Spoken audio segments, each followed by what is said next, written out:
Good morning, everyone. Thank you for joining us today for the latest Keys to the Valley Lunch webinar. Today we'll be talking about homes to get out, to get or stay out of crisis and homelessness. Sometimes I call this homes for our most vulnerable residents. My name is Olivia. I work with the Upper Valley Lake Sunapee Regional Planning Commission in New Hampshire, and I'm joined today by Tori. Tori, would you like to introduce yourself? Sure. I know it says Victoria on there, but I go by Tori. I work for the Two Rivers Ottauquechee Regional Commission in Vermont. We're out of Woodstock, and we primarily deal with Windsor and Orange counties. Awesome. Thanks, Tori. So we're just going to dive right in. I can get my mouse into the right location.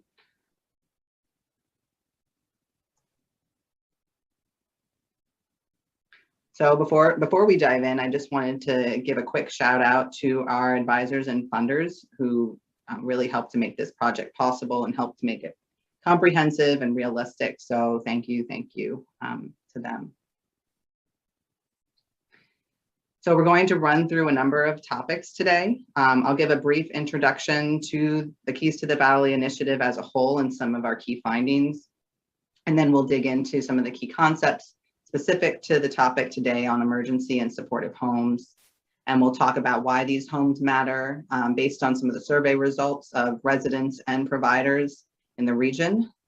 Then I'm excited to pass the torch to a couple of the regional leaders in this area of emergency and supportive homes to talk more about the work they do, the challenges they're facing, and the hopes they have for the future.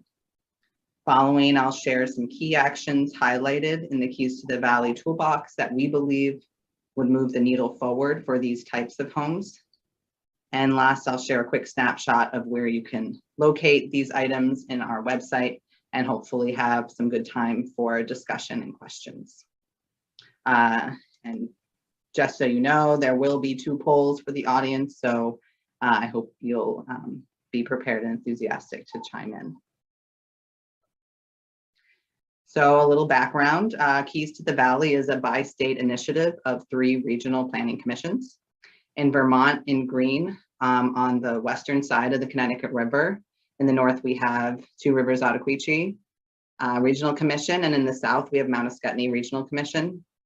And then on the eastern side of the river, we have Upper Valley Lake Sunapee Regional Planning Commission. And together we work with 67 diverse and interconnected communities who make up what we are calling the Greater Upper Valley region. It is not new for us as RPCs to assess the needs and conditions of our homes. However, it is different for us to place so much emphasis and focus on solutions. This focus is on purpose because we want to provide more support in advancing progress on this long-standing challenge. This initiative does intend to speak to a variety of stakeholder groups with a role in housing, and it also works to provide actions both at the local and regional scale. And we hope to further substantive collaboration among our diverse communities, whether they're rural or regional centers, and definitely across the border between New Hampshire and Vermont.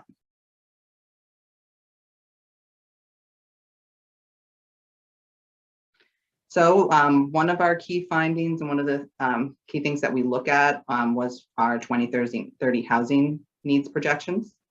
It's not news, I'm sure, to most or possibly all of you that we have a significant housing shortage in the Greater Upper Valley region with major affordability challenges. Although projections have their downside and are surely no crystal ball, we did run a model to gain a sense of how many homes we may need in 2030.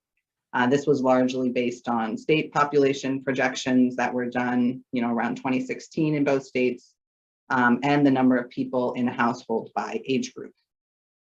We're not going to get into the details, but a little bit on kind of the key results from that model. It showed that approximately 10,000 new homes, both conversion of existing structures and new development, are needed to keep pace with projected population changes. As a reference, in the last decade, we built about, or not built, but added approximately 4,000 new homes. So it's a significant change we're talking about and we had a hard time in the last decade. It is important to note that this is a business as usual scenario. It does not address any current shortages in affordable homes and would not be expected to change the 33% of households who are currently cost burdened.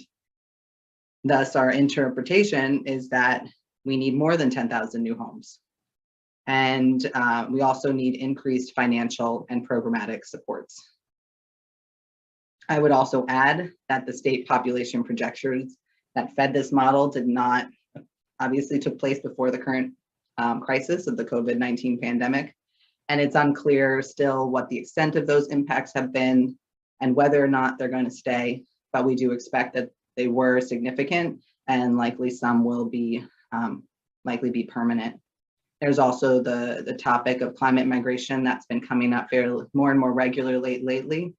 And since this region is generally more resilient than others, there is some potential of that also changing the population flow. So there's a lot that feeds into this, but it's kind of a baseline and just stating we need to do more, and we have a lot of work to do to keep pace and to really change the dynamics and the challenges that people are facing in terms of affordability and having the types of homes that they need. So from this analysis and other data that we looked at, as well as input from the surveys, both from our residents and stakeholder groups, we identified 6 main types of homes that are needed. Emergency housing and supportive homes with supportive services will be the focus of today, so I'll get to those in a moment. In addition, and as noted on the previous projection slide, we need homes affordable for all incomes.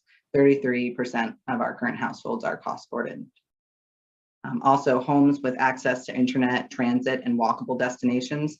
This one was actually largely informed by our public survey and residents stating what they were looking for, especially if they wanted to move to a new home.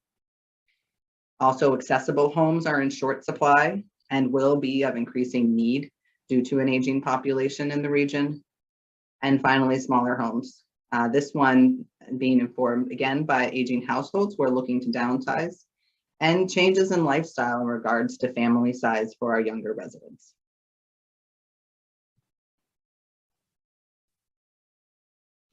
So a few key concepts, just to make sure we're on the same page and you all know how we're defining things. Emergency housing, we understand it as a short-term accommodation for adults, families, children who are homeless or in crisis. These are largely, we think, as homeless shelters. And then also a home with supportive services. These provide a safe home in conjunction with needed services. Those services can run the spectrum of different types that an individual or household may need to feel safe and stable in their home. They might be transitional or permanent. They might be in a permanent location managed by a provider, or they might be in any home and the provider provides them with services in their chosen location. These programs may have affordability targets.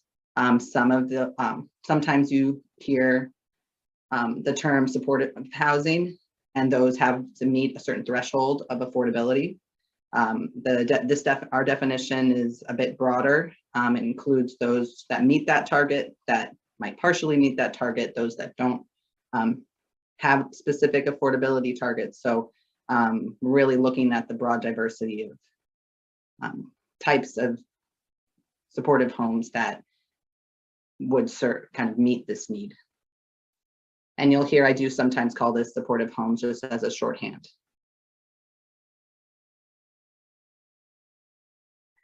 And another concept, this is the last one I wanted to highlight, was this Housing First programs.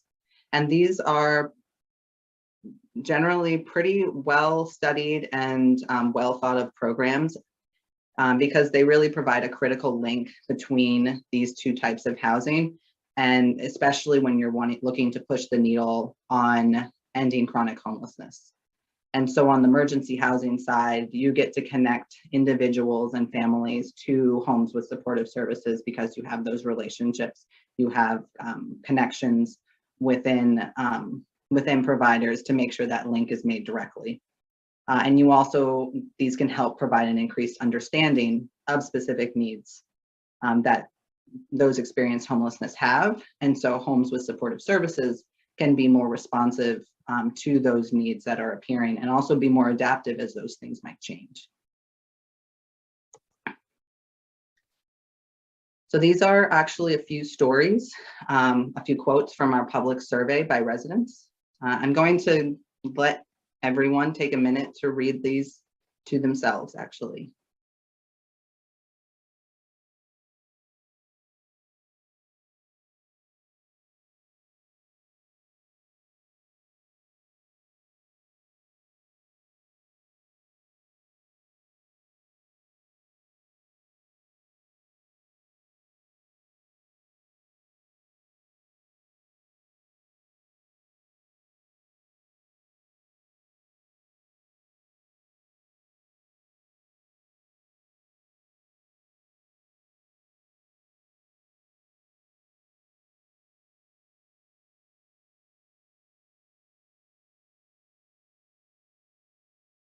So the need for emergency and supportive homes represent real people in this region.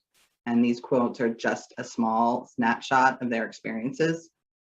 And although I'm about to show you data and numbers, I want you to remember that there are people behind these numbers, and these are just a few examples of who they are. So we asked some of those experiencing homelessness what might help them get out of homelessness, and these were some of the answers they gave us: rental assistance, employment, skills training, affordable housing. We also were glad to have a survey of providers of emergency and supportive homes. And so I'm going to give you a little bit of a picture of who they are. It's pretty broad brush, so it doesn't get into some of the details of who these providers really are. We will hear more from a few of them in a moment, but they serve clients of a broad variety. People experiencing homelessness, those struggling with mental health and addiction, those previously incarcerated. You can see that many of these providers actually serve multiple of these clients. And also many providers have clients that they can't house and they want to. There were quite a number of groups: people with dual diagnosis, people with pets, people with active substance abuse. Many people, there can be barriers for various reasons of why a provider might not be able to support them.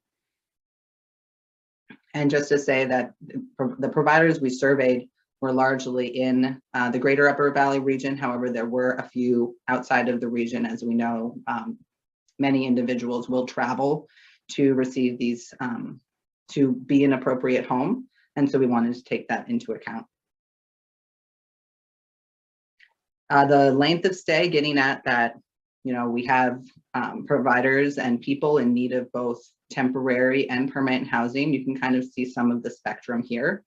3 to 6 months, 40% of clients are staying up to a year. So it's about half of the clients that are being served are staying a year or less, and another half are staying 2 or more, and many are permanent residents with that provider. And the providers give a mix of solo and communal living environments, and there's different reasons for this, why you'd want an independent living or a communal living environment, and there is some desire for more, I think especially in the independent living options. This, I think, really drove home the shortage of the supportive homes in particular, and emergency housing. For those in the greater Upper Valley region that were surveyed, they serve approximately 86 clients, 86 individuals. Collectively, those organizations have wait lists between 25 to 100 individuals at the time of the survey, which was, to be fair, actually before the COVID-19 pandemic. So I would be curious how this might have changed in the last year. And at the time of the survey, there was a planned increased capacity for 10 beds. I don't think it would take many of us long to realize that the numbers here don't line up, and that there are likely those who might benefit from supportive homes who are not actively going to put themselves on a wait list, but they might benefit from it. And so I think the need is even greater than this, and that there were providers who weren't covered. So just to say that this is a significant challenge that we're facing. Some of the barriers to expansion that providers identified: funding, operational support. Sometimes you can get funding to start up, but it can be just as hard to maintain some of these programs, if not harder than to start them up. Affordable land with public transit and water sewer. That is a kind of a must for many of these environments, although not always. There can be a high cost of development. It's true across the board in housing, and neighborhood reluctance. And we're going to dig into some of these impossible solutions in a moment. First, this is kind of one of the pop-up polls. I'm going to ask, I think, Tori to pop that up and for everyone to answer the few quick questions. Okay, everyone should see polls in front of their computer right now for 3 questions.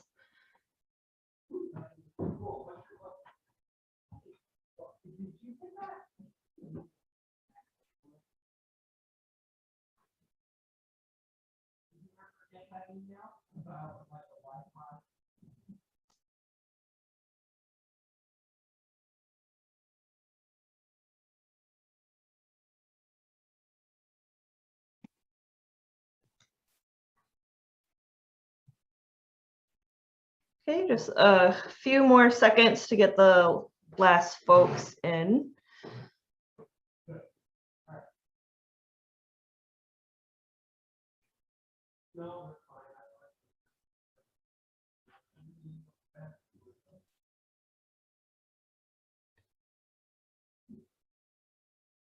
Okay, we got most people in, so I'll just stop it right now and I will share the results. So everyone should see what was inputted. Okay, so it looks like for question 1, have you or a loved one ever needed emergency housing or supportive home? The majority of you said no, but 8 folks did say yes. Question 2, do you know where you can go for emergency housing and feel safe? The majority said yes, so that is great, but some did say no. And then the final question is, do you know who to contact for help finding a supportive home? And a great response for that, most of you said yes.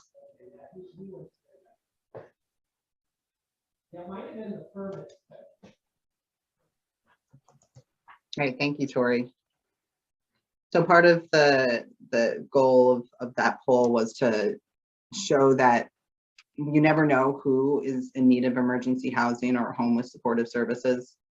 And also, you might care about these issues, but if something happened and you need to do something, you don't always know where to go. And this is a select group that is here. I was glad to see actually most people knew where they could go. And I imagine if we moved that out into the broader public, that that no answer would increase.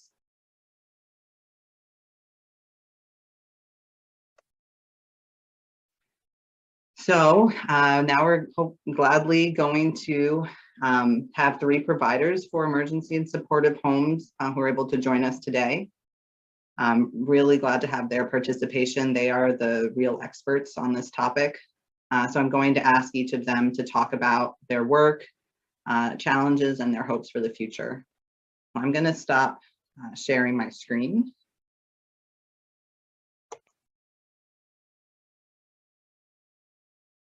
And first would like to pass it off to Beth Daniels and welcome her from Southwest Community Services to share some of her work and experience. Hi, everyone. Southwestern Community Services is the community action agency that covers Cheshire County, the Monadnock region of Cheshire County, as well as Sullivan County. We've been communicating more and more with our partners in the Upper Valley as well. And I will start and finish this by saying how impressive the Keys to the Valley work is and how excited I was to receive that information to be able to start really kind of diving in and looking at it. So Southwestern is one of 5 community action agencies across the state, and we have a lot of programs that folks are familiar with, such as Fuel Assistance and Head Start and WIC. But our primary 2 departments that work in the areas of housing and homelessness are SCS Housing and then SCS Housing Stabilization Services. SCS Housing really is about building, developing, and maintaining affordable housing throughout the region. We have 17 properties / complexes throughout Cheshire and Sullivan County that provide both senior housing and family housing. Each of these developments was a real partnership between a lot of different stakeholders and investors in order to make that happen. I think someone was saying just as the meeting was beginning that it takes a lot of time and effort and planning to really be able to pull off a housing development, and that is certainly true. If there's time at the tail end of my presentation, I'd love to share my screen and just do a super quick little rundown of the complexes we currently have. But I think with the focus being really on emergency and supportive housing, the other department that we wanted to talk about today was SCS Housing Stabilization Services. So SCS currently operates 4 shelters between Cheshire and Sullivan County. We have 2 shelters that are primarily single men shelters and 2 that are primarily family shelters. During the COVID pandemic, we have been able, with the help of Housing Action New Hampshire, New Hampshire Housing Finance Authority, the Bureau of Housing Supports, we have been able to open temporary, what we're calling decompression sites. And so we have 3 of those that we opened during the pandemic, worked with the towns to get those approved and open. And the primary focus there was to try to maintain our bed level in terms of available beds, while being able to kind of space people out and literally decompress the crowd. So that has been a real lifesaver for us during the pandemic, because our shelters continued to operate 24/7 throughout this time period. We also have 5 buildings, 5 properties that are considered supportive housing. We refer to them as permanent housing. And those are specifically geared towards individuals and families who are facing some sort of chronic challenge in their lives and probably would not be very successful in a congregate shelter setting and could really benefit from some ongoing supports as time goes on. Case management in the supportive housing units is voluntary. So it's really just a matter of how engaged a household would like to be versus how much they really want us to be kind of hands off. So that is something that we work on a constant basis to try to find a healthy balance for, so we're available, but that we're not hovering and we're not controlling the situation, that it really becomes kind of a tenant focused housing situation. So the 5 permanent supportive housing buildings that we have are in Claremont. We have them in Keene. We also have Ashwheelit. They're kind of spread out between the 2 counties. We also have the security deposit loan program. We have programs for first month's rent, trying to help out with kind of those initial move-in costs. There are other programs with all kinds of acronyms, HARLIF, EHP, really all designed for either first month's rent or a couple months of assistance with rent to try to help with a transition period.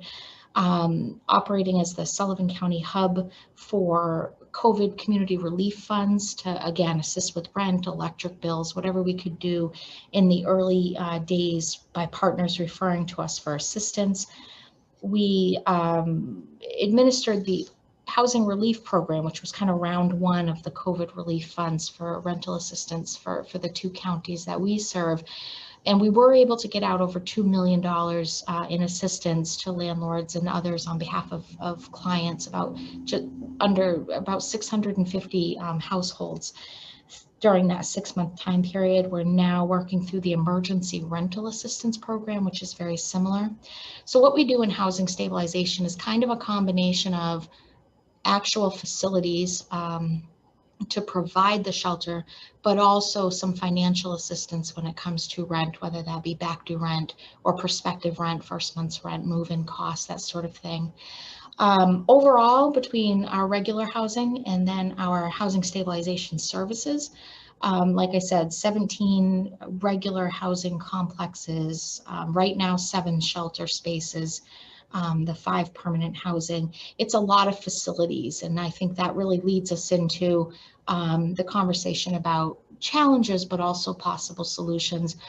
Some of the things everybody's talked about and is very clearly outlined, I think, in the Keys to the Valley work, are the issues of a lack of affordable housing, and the fact that the affordable housing can't really be the same for everybody, that different people have different needs, and so there has to be a variety of housing options out there in the community, which I absolutely support and agree with. There's some micro level kind of household by household things that I think are also challenges, criminal records. So that kind of leads to discussions about annulment clinics through, legal assistance being kind of one of those in that solution category, or at least a way to kind of help tackle problems. Credit histories, which leads not only to credit counseling and debt consolidation and those sorts of things, but also I think to conversations about living wages and workforce development. Pets, that's a huge barrier in a lot of cases for folks. In addition to understanding the laws and the rules around service animals, I think also we've been working closely with the humane societies, specifically the Monadnock Humane Society, around what they're calling the safety net program, where they'll foster an animal when someone's in a precarious housing situation. Tenancy 101 workshops, just to kind of foster that positive tenant relationship with landlords, making sure that everybody understands their rights as well as their responsibilities. In another call, someone talked about manufactured housing and how working with Community Loan Fund to try to find that middle ground between $250,000, $300,000 homes and the other extreme being an emergency housing situation, that there be some middle of the road housing options for folks. Individual development accounts, we used to do that years ago, helping people build for down payments on a home. So when folks say, so why is housing and homelessness such an issue? Why is it such? I think we all take a minute to just pause, because it's so hard to answer a question that's so big, because it links to so many other things that contribute in so many different ways. One huge piece for us, and for anyone who manages facilities, I'm sure that you deal with the same thing, is if you can pull it off and you can get the housing development completed, or you can find the building that can operate as a supportive housing space, there is a certain level of upkeep, a certain level of reserves that you need in order to kind of make sure that you can maintain the building. We've also found that there really is a need for emergency funds for what can sometimes be very expensive turnovers, damage to the facilities themselves. And that oftentimes those types of things, we have a pretty strict bed bug protocol, anything like that, that's extremely pricey. It's very, very expensive, but necessary. So there's a lot of moving parts to all of this. And we're trying to fill as many gaps as we can in the housing and homelessness spectrum. But it's a lot to develop it, but it is equally as challenging to maintain it. On the plus side, pre-COVID, we had a pretty high percentage rate for moving folks into permanent housing. That obviously has dropped off significantly since the COVID pandemic started. And we are concerned about whether or not we'll be able to pick that up again and see that increasing again when we emerge on the other side of this, because there's just very limited housing stock. And it doesn't even have to be affordable housing, any private housing, any apartments. I'm sure everyone on this call has probably, even just for the sake of curiosity, has done an apartment search in areas and has really seen the limited number of available units, the costs associated with those units, and also the requirements, what the screening that's in place for any of those units. So we tend to be at a disadvantage when those things kind of all start to stack up. I'm absolutely open to questions. I'm happy to share a screen and kind of just take a quick look at what some of our complexes look like. They're all a little different depending on the funding source. But I'm open to any questions anybody has. Beth, you do have the ability to share your screen if you want to go ahead and do that. Okay, great. Let's see if I can. Okay, so this is just super simple, just from our website. But what I like about it is it breaks down it breaks everything down literally by individual location, which I think is good because each one is slightly different. So we start with some of the family housing. This is City Side and Keene, 24 units. Beth, there's nothing showing up on our screens. Well, let me try that one more time. How about now? That's better. Yay, sorry about that. You would think after 99 Zoom calls in the past year, I would not have made that mistake. So we have City Side and Keene here, and they give kind of specifics about what's included, kind of the layout of the land, how many units, how many bedrooms, whether or not it's rent assisted. We have the Drewsville mansion, the Drewsville Carriage House that we rehabbed several years ago. And then we have Keene Highlands, which is a larger complex. There's 40 different units. We have Snowbrook and Winchester. We have the Swansea Township. Woodcrest, which I like Woodcrest because they're actually duplexes and they're laid out like ranch homes. And it's like a cul-de-sac. So it's a large, expansive property that kind of curves up through a neighborhood, really. That's one of actually my favorites in terms of the general setup. And then we get into a lot of our senior housing. Charlestown, we have in Keene, that's an old mill building. It's actually really nice on the inside. Marlborough Homes, which was renovated, was a school prior. Meadow Road up in Newport, Page Homestead in Swansea. We have housing in Rindge, Keene, Troy, more in Winchester, more in Keene, and more in Winchester. So the question, some folks, there's a couple questions that I would think would naturally come up from me even showing these properties. The first one might be, I see some senior housing up in Sullivan County. I don't see family housing up in Sullivan County. Honestly, SCS is willing to go anywhere and talk with anyone, including stakeholders, anywhere that they feel that affordable housing is needed. But we certainly go through the whole vetting process with talking with the abutters, making sure that the community itself has enough of a need in terms of the data and the numbers to support the housing, and that we can get enough of the funding in place to do so. Historically, we've had more luck being able to develop senior housing complexes in Sullivan County than family housing complexes. So that's one reason why you don't see the family, but you see Charlestown and Newport. And the other question is, there seems to be a lot more senior housing than kind of family housing, and that also is true, because again, if it's viable and if it's doable, we're more than willing to explore it. But it has to be something that the town, the neighborhood that is supported and requested and can be actually carried through.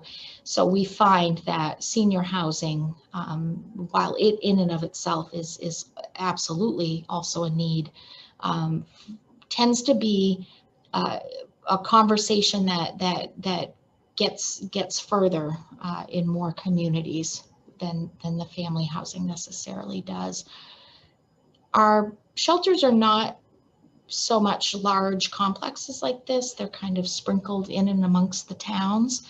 They just look like any other little apartment building or single family home on a street. And they're kind of designed that way to just kind of blend in.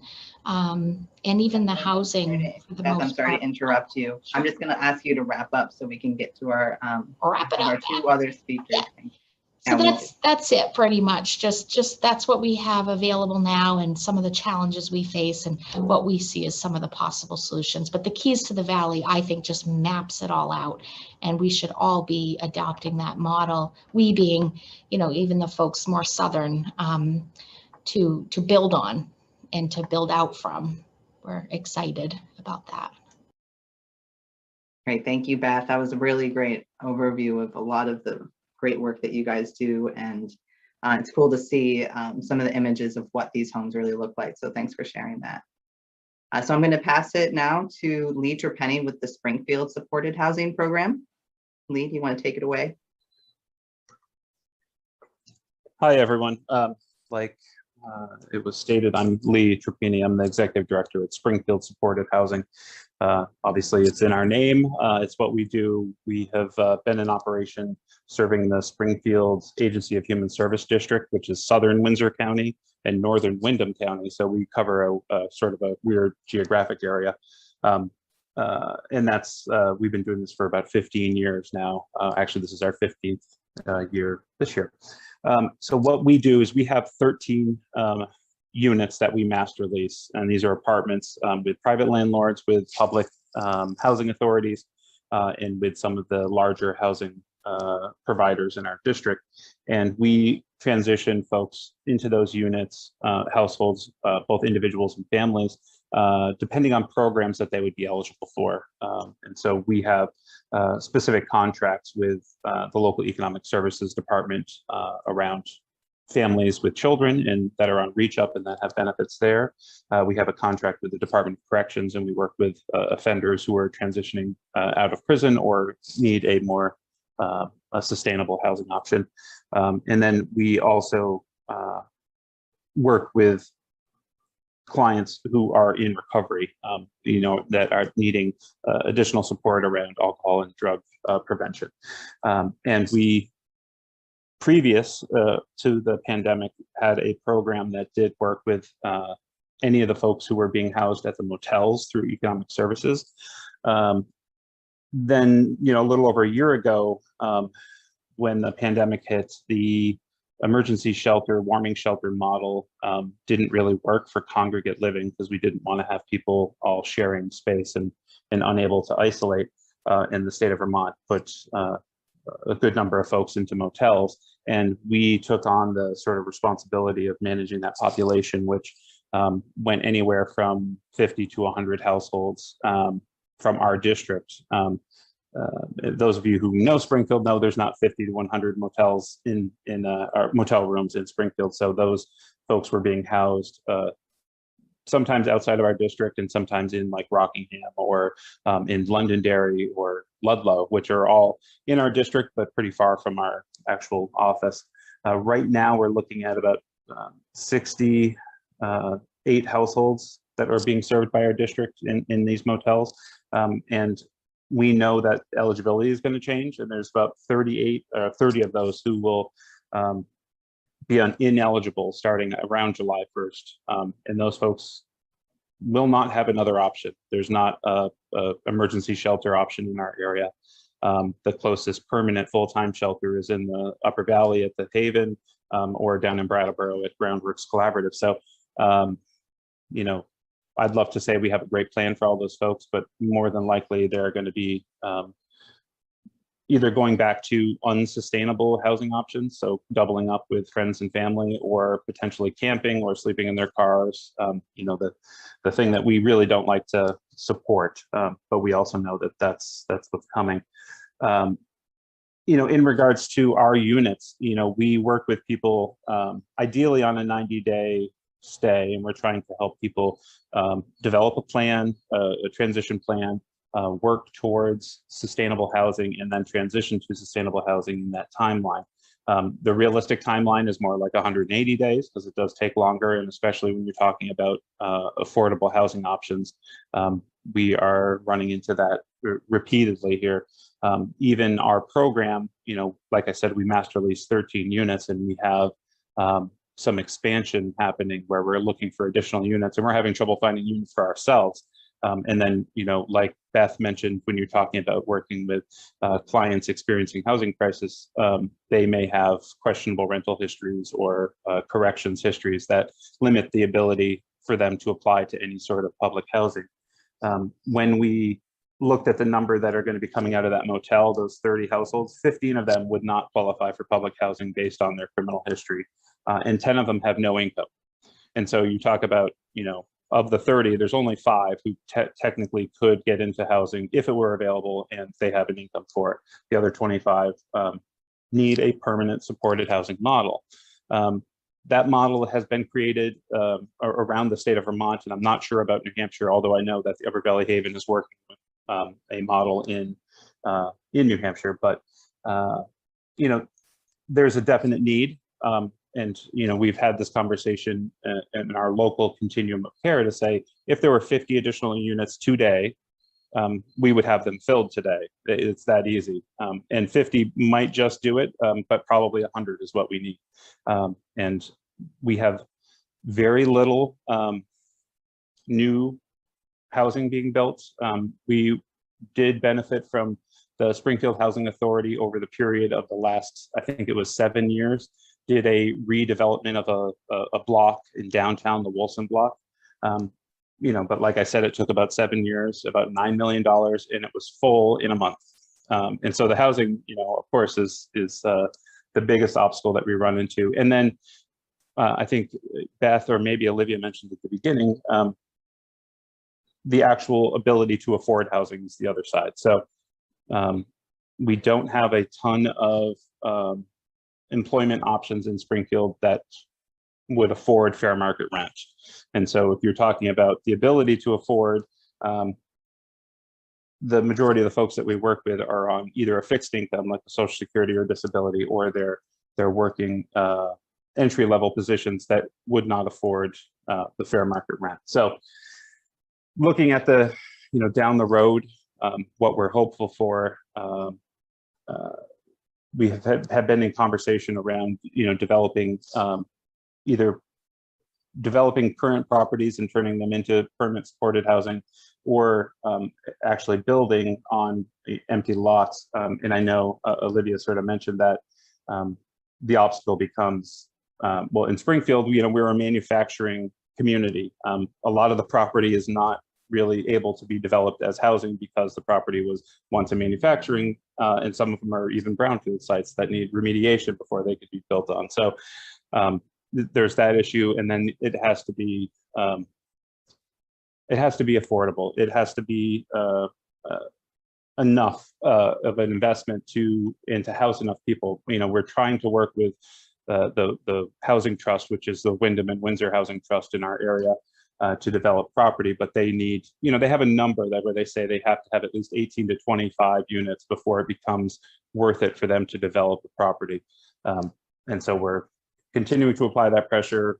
We'll continue to serve the population. You know, we'll see what the change happens in July, but we will continue to provide this emergency shelter and the transition to hopefully permanent housing. We definitely were blessed with a huge amount of funding during the pandemic to serve that population, but it's slowly being pulled back and things are changing. So we're just sort of planning for the next phase and forecast that this fall will be an interesting fall. We don't have, like I said, the emergency warming shelters closed a little more than a year ago during the beginning of the pandemic. And right now, neither of the warming shelters that serve our district are planning on reopening. So we kind of are the only option for emergency housing in this district. And 13 units times the 70 or so households, if you do the math around a 3-month stay, it doesn't work out very well. That's the readily apparent, and it's the same around the state. I know others will bring that up. So thanks for inviting me. I definitely can answer questions if anyone wants, but I'll stay on here. Thank you. Great, thank you, Leah. It's great to hear your perspective on, the numbers and how they don't add up in your area, and also some of the challenges in, looking at infill development and finding an appropriate location to build and to create this type of housing in the area that's needed. So thank you. We'll definitely, when we get to the questions and discussions, please include your questions and thoughts for the providers who are presenting today. And we'll, you can throw them into the chat too, and maybe Beth and Lee and Sylvia, who we're about to get to, can respond to some of them there. Last, I'd like to ask Sylvia Dow with Visions for Creative Solutions to speak about her work. Hi, I'm Sylvia. So we started in 2014, filling a need. I have 2 daughters with special needs, and an issue that is prevalent in our state and in our nation is, as parents age that have children with special needs, we don't have good options for what to do if we're no longer here as parents. So we started a supported housing model in Enfield, New Hampshire, as our first site. It was originally our property. We've since, renovated it currently we have 12 individuals who live here. We're a vendor for our state. The Bureau of Developmental Services has area agencies, and we are a vendor for our local area agencies. When we started, we had no idea what the need was in our state, although I, as a parent, knew that there was a need, but it became really apparent the first 2 years as families wanted to and individuals wanted to tour what we were doing. We realized that our Enfield site would not be enough. So we already started in 2015 to develop a task force in the Upper Valley to meet with individuals who are interested in supported housing for individuals with special needs. And we outlined different communities that would really like to have supported housing. And the first community was Lebanon. The Hanover area was very interested. I started to meet with their low-income task force in Hanover. And then in Vermont, it was apparent that in the Upper Valley that Vermont wanted to have something. So we identified Lebanon as would be our next site. And we dove into it. We bought property on 12 Green Street, and we're in the process of finishing the renovations for 2 buildings, which will be homes for 11 individuals. We hope to open up in the beginning of July. And the financing comes from the New Hampshire Housing Finance Authority, Federal Home Loan Bank of Boston, and then we had a capital campaign that raised funds for it. And then at the same time, we were given property in Hanover at the Outreach House. I don't know if some of you might be familiar. It was an assisted living small site in Hanover, downtown Hanover, a great location right next to public transportation. So that will be our 3rd site. And we're working with the town of Hanover, and we'll be renovating, actually we'll be tearing down that property and starting from scratch. And once again, looking for funding for that. I think, and then I'm also, working with other groups around the state. Like I said, we had no idea, first of all, the great need. Every day I get RFPs from our area agency. There's so many individuals looking for supported housing, wanting something different. Currently, the models that individuals have a choice of are either more institutional or kind of adult foster care, which is home care providers, which is a great option, but there needs to be more options. I think now people really want a place they can call their own with support. So Visions has, with the support of New Hampshire Housing Finance Authority, we wrote a toolkit. So I was really interested when I saw that there should be some way for us to be able to share our toolkit a little bit better. And it has not just for groups that want to develop supported housing for individuals with special needs, but it really could be used to develop other kinds of supported housing. And I do know there's just the need is so great, especially for people who, perhaps are dual diagnosis. I think that sometimes we don't talk about that enough. And that's also an issue that we would like to address. But on our website, visionsnh.org, you can find the supportive housing toolkit. And it would be great if we could maybe link, we'll have to talk offline, how we can link to your organization so people could look right at it. And I just want to say that the need is so great. So, we're considered low-income housing. They pay $600 a month in rent. And then we charge a little bit more because we include food, utilities, internet, everything. So they pay $720. Actually, we just went up from $700 to $720, so that it's affordable for individuals that perhaps aren't able to work, so that their Social Security and their benefits cover their housing and their food, and they still have a little bit of spending money. We support people at, most of our residents work, and we support them sometimes even with, one-on-one mentors that help them to be successful in a paid employment or just the oversight so that they're successful. And they're just very busy in the community, volunteering and just being, a part of the community. So it's been a wonderful adventure. I don't know if we're going to stop at our 3 sites and just support other groups to do what we're doing. Or if I think we in the future would like to be a little bit creative of how we support people. But certainly low-income housing is an issue, because even if we didn't want to develop our own sites, many of our individuals don't even qualify for what's considered low-income housing. They're not high enough, they don't earn enough to be able to take part in some of the low-income housing that is in the Upper Valley. So that, we have explored some other options for us. So it's a wonderful adventure. I think, like many of you too, I think hiring, staffing is a concern as we support our residents. And just the need is so great. It breaks my heart every day when I have to say we're at capacity and we have a long wait list, and people just want more options.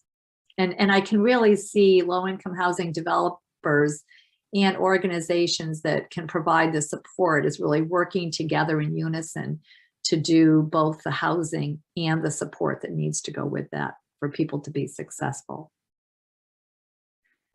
Great. Well, thank you, Sylvia, for sharing your story, and congratulations and good luck on the new units that are coming up. I know it's probably a lot of challenges during the pandemic, changing in developer costs and building costs. And so that is quite the feat.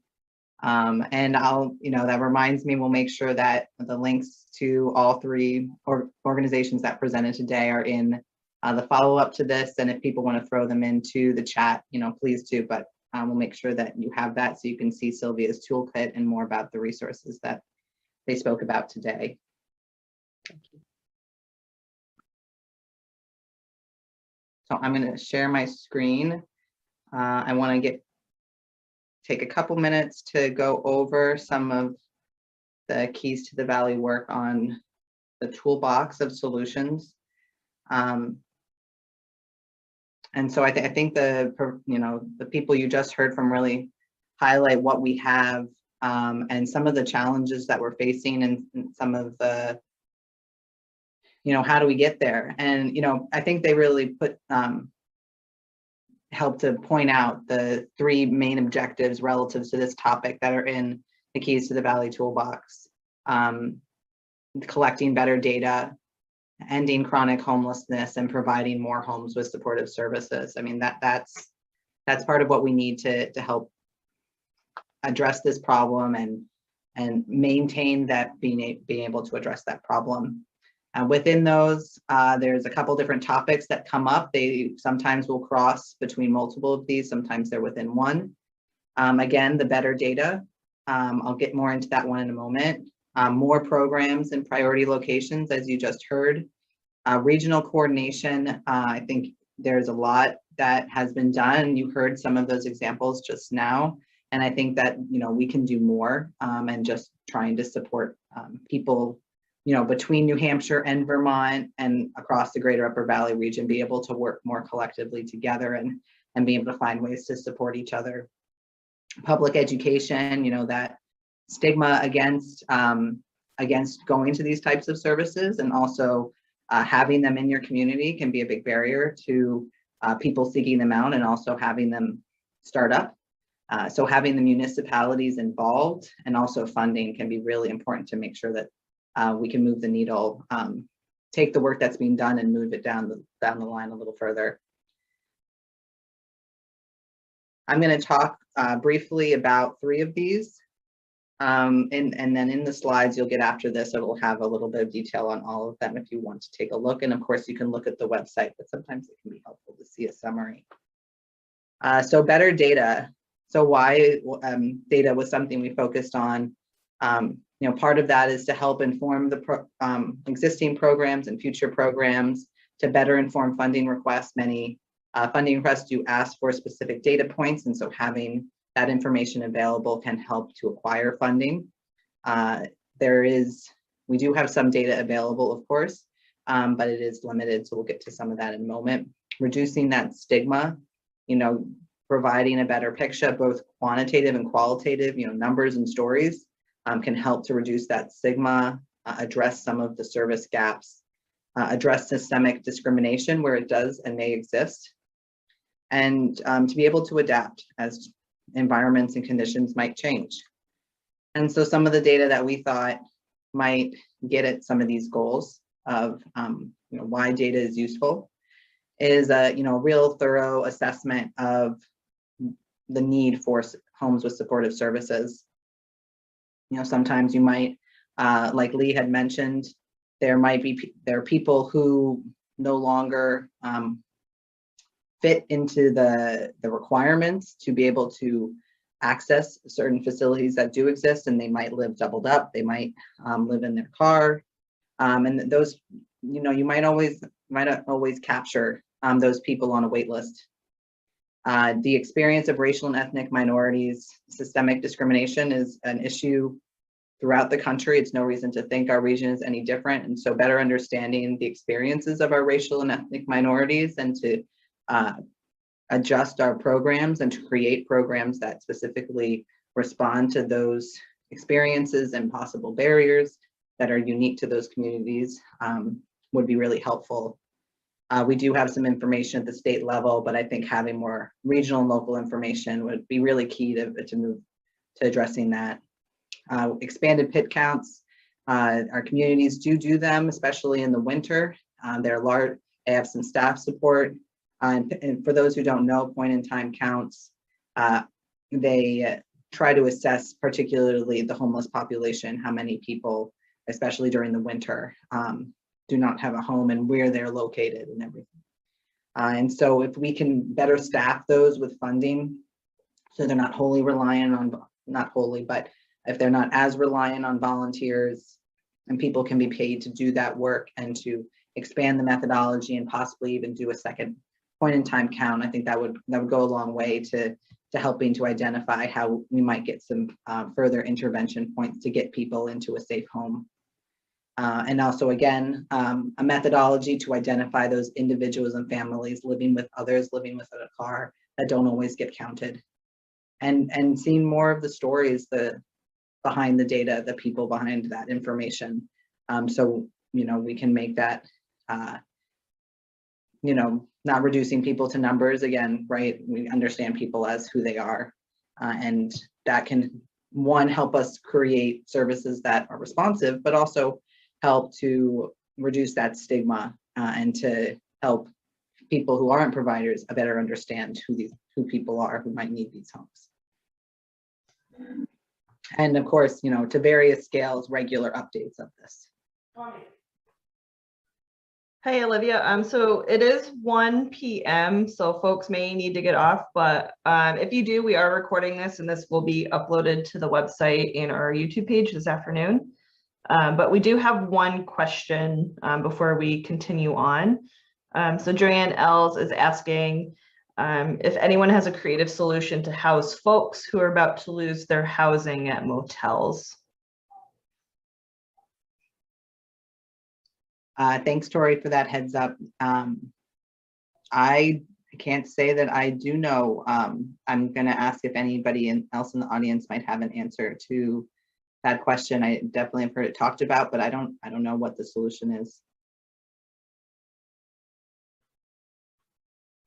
It's possible there might be some more funding with the increased, with the new funds for the emergency with the pandemic coming from the federal level that might help to fill in some of that transition. I don't know if anything will be. That's kind of my understanding is a question right now, where exactly all that funding will be going, how much, and how it can be used. And so, I would hope that some of that could be used to help to transition that experience, especially since, many places cannot yet open up at full capacity to what they were prior.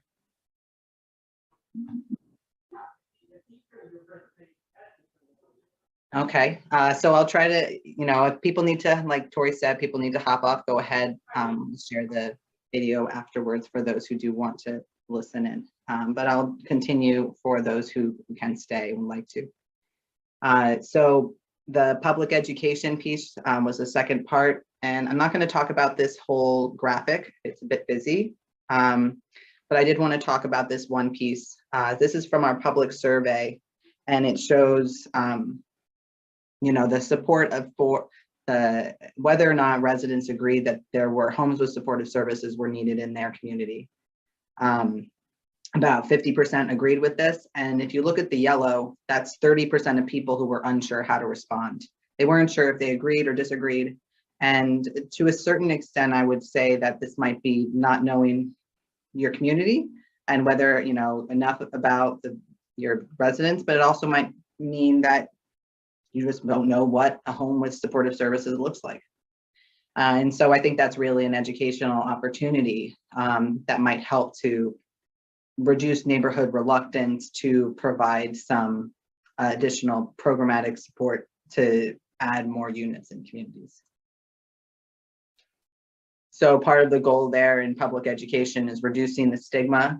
So both on increasing capacity, but also getting people into homes, improving access, making sure people knew, from the earlier poll question, many people on this call knew where to go, but some did not. And again, likely in the broader public, that's going to shift more to people not knowing, I would assume.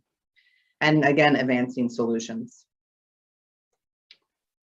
So one example of this, this is an example of a graphic that we have for every tool in our toolbox. So this one is for building public support for new or expanded emergency housing. And we saw each tool tells you, which communities it relates to. And we saw that this relates to all of our types of communities, although they might have different roles. They may be the location of emergency housing, whereas more rural communities might not be the best location for most emergency housing. They do have a role in public education and also transportation. So that is why you kind of see every community highlighted there.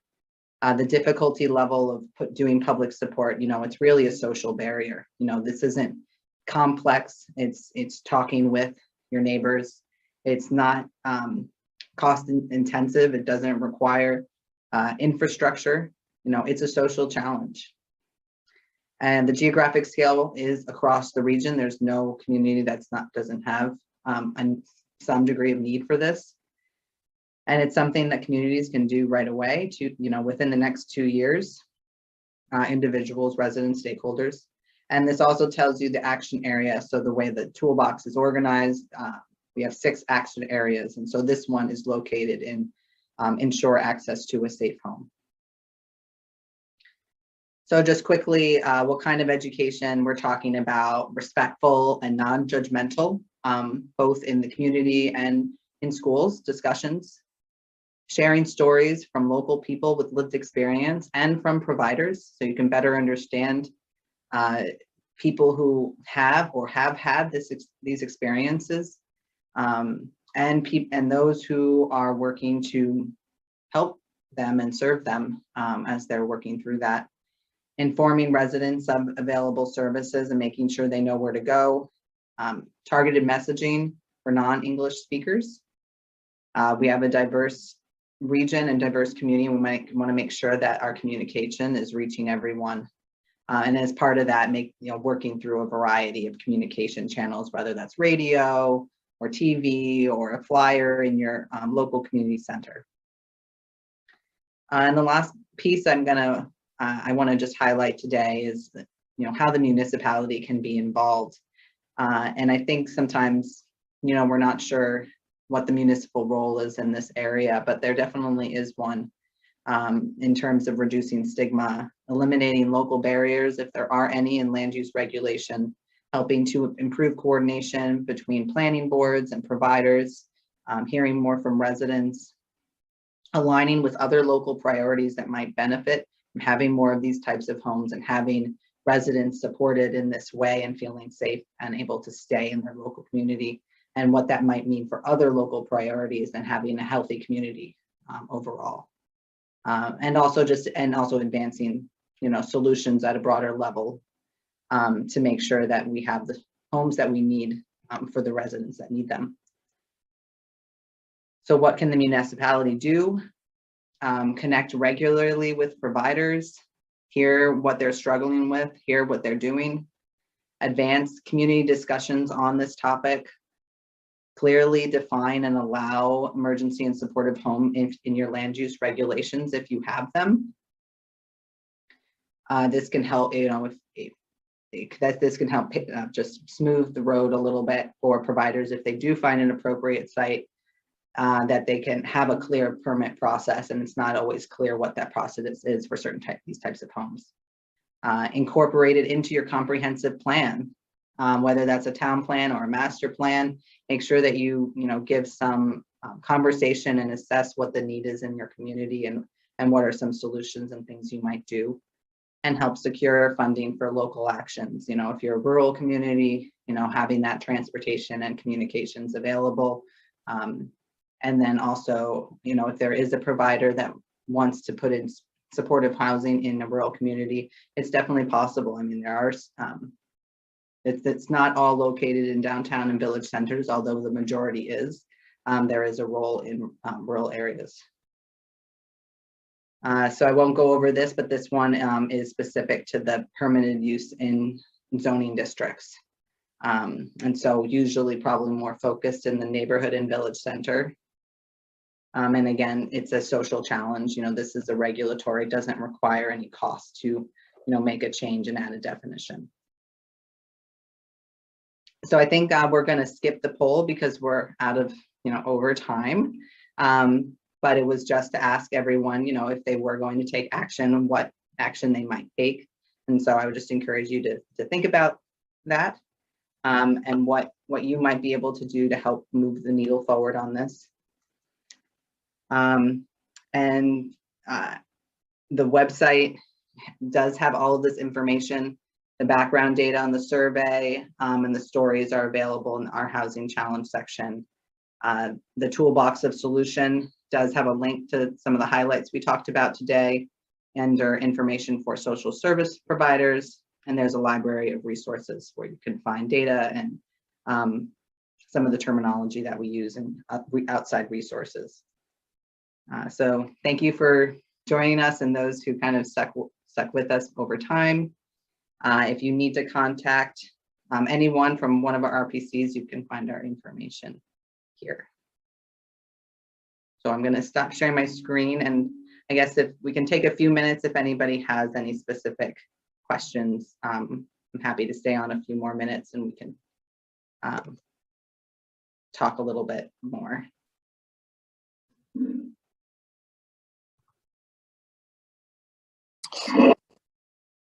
I have a question. Yeah, go ahead. I'm a member of St. Paul's in White River Junction, and we're discerning right now about how to use our property effectively. And one of the issues that we are discussing is to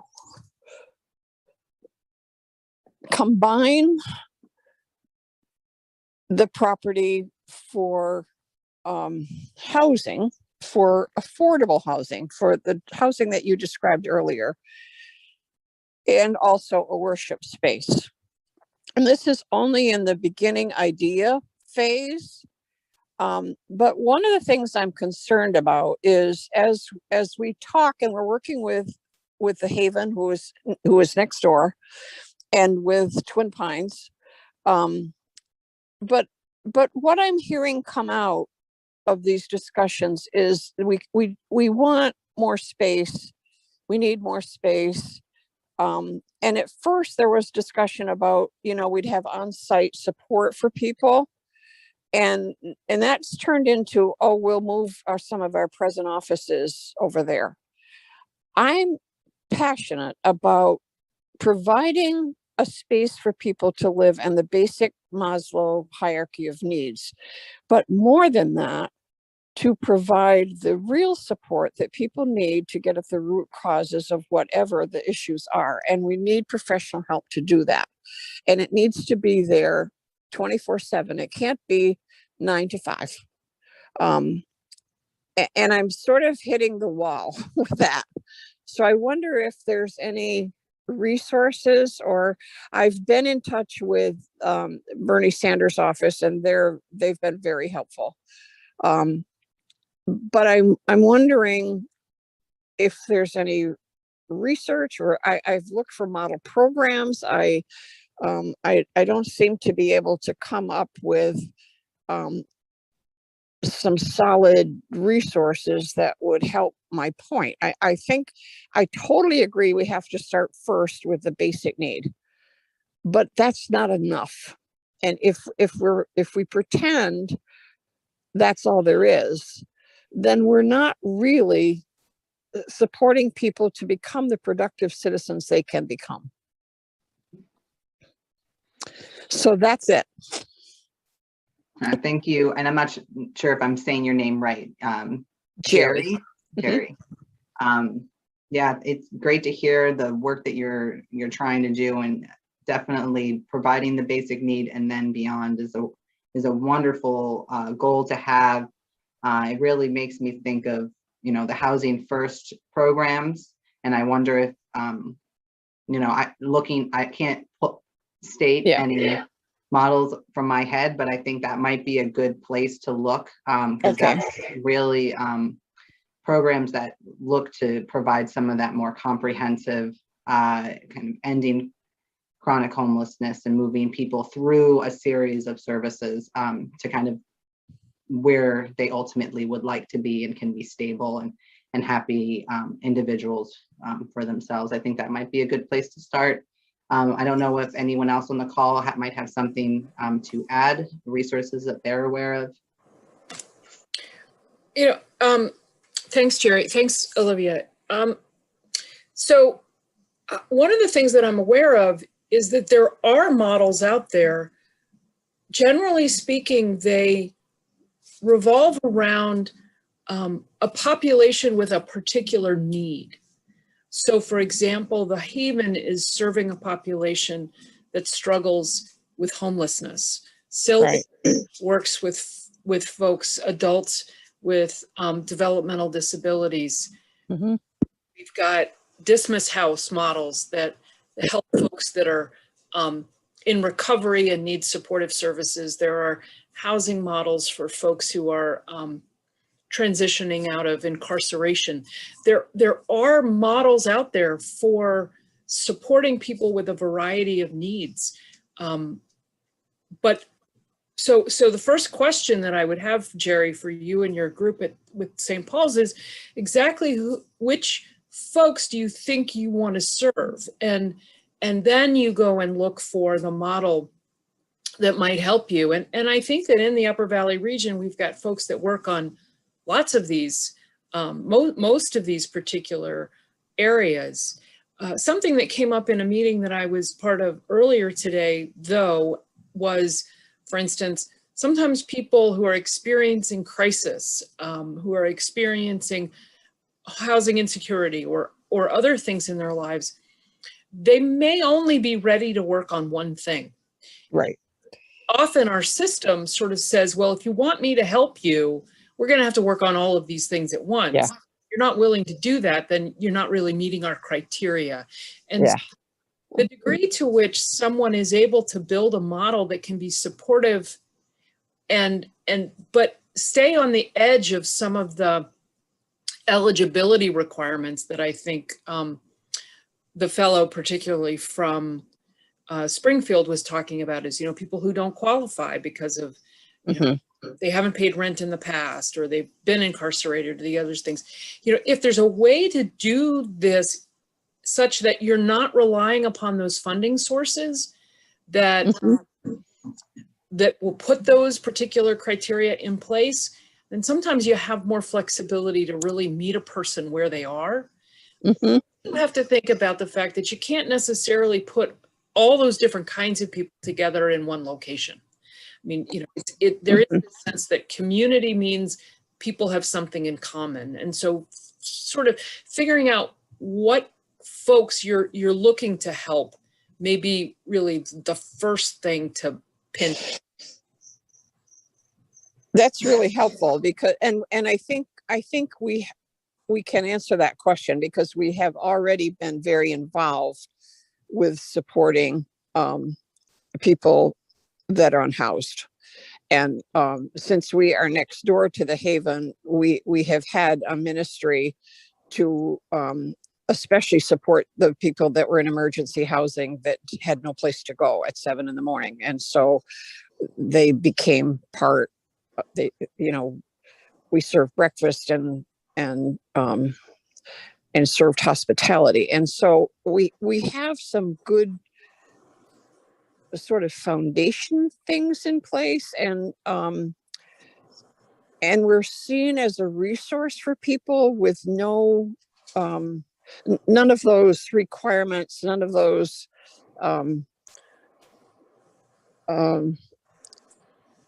eligibility, credibility things. And so one of my things that I'm trying to sort out, to even be able to articulate to our group is we're going to be part of, if we decide to do this, we're going to have a worship service, a church-like service as part of a building that would focus on shelter for people without homes and affordable shelter. And so I think there's something, in terms of the spiritual aspect, and I don't mean that in terms of having to go to church, but reaching out and knowing people. We are on our way doing that. And I think that's something we would like to continue. But in addition to that, there are professional services that we don't have that could help people. So that's kind of where I am, is trying to figure out how to support folks in both ways, in being the helping hand, being the person who believes in you, being the person who listens to your story, and can provide a link to somewhere else, to some other support. And at the same time, having that support available when it's needed. And, nighttime is the time when people need support a lot of times, and that's when it's not available.